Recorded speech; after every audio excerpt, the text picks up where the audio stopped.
As the new year begins, people love to make plans and fresh resolutions based on how they think the year will unfold. However, even the best plotted strategies may fall apart, or even turn out differently than anyone could have planned for.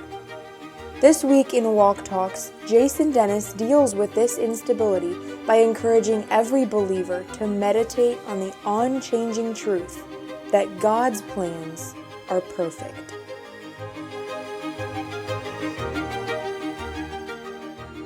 Good morning, and welcome to Walk Talks. This is Jason Dennis. As we wrap up this study, I hope and trust that you will take some of these truths to heart, that you will trust God in His plan for your life, that you will have complete confidence in God and wait upon Him, and finally, that you will love God in every area of your life. As we focus on these truths, we can truly see and understand that God's plan for our lives is truly perfect. Today, we will be looking at another familiar passage that also speaks of trusting God and not leaning on our own understanding. Proverbs 3 verses 5 and 6 say, "Trust in the Lord with all thine heart, and lean not unto thine own understanding. In all thy ways acknowledge Him, and He shall direct thy paths."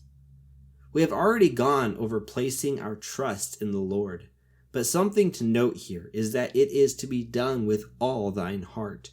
It is not something to be done half-hearted, not something that we can decide that we will do and then forget about, not even 10%. We have to trust Him with all of our heart, as in 100%.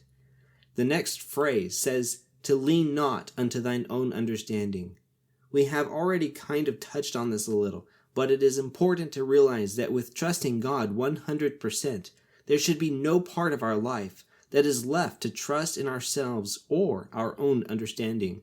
With trusting Him 100%, there should be 0% of leaning on ourselves. Verse 6 goes on to say, "In all thy ways acknowledge Him, and He shall direct thy paths."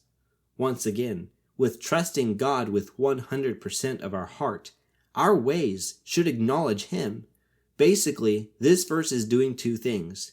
It is going back to the first verse and clarifying one of the ways that we can trust God. But the other thing that it is doing is saying that if we are trusting God, then we should be letting Him guide us.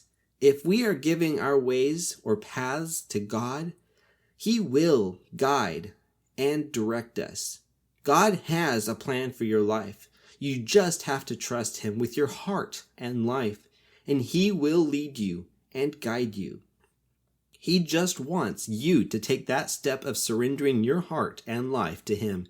He wants to be in close fellowship with you, but you might not be letting Him. It has been said that you are as close to God as you want to be. James 4 and verse 8 says, "Draw nigh to God, and He will draw nigh to you." So, how do you want this year to go? Do you think you will be able to achieve your resolutions for the year?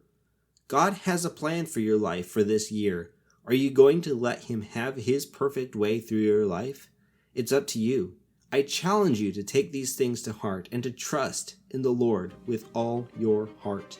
He wants to guide your life. He may not reveal His grand plan for your life, but if you trust Him, He will guide you step by step if you choose to let Him.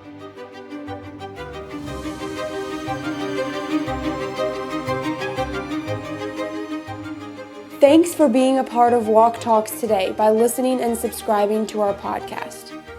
Follow us on social media for sneak peeks at future episodes and to share your favorites with others who would benefit as well. We hope your heart has been enriched by God's Word to take your next step in following Christ.